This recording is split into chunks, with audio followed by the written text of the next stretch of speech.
How to restore AutoCAD graphical user interface back to normal.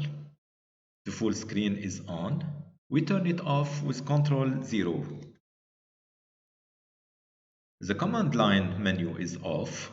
We turn it on with Ctrl 9.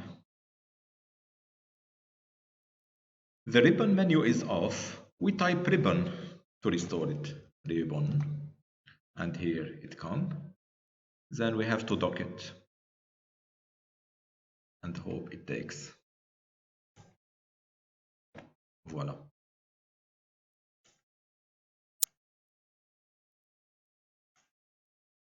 The grid is off. We turn it on with F7. The object properties are off. We turn it on with Ctrl 1. So here is the complete solution. If you want to make a snapshot.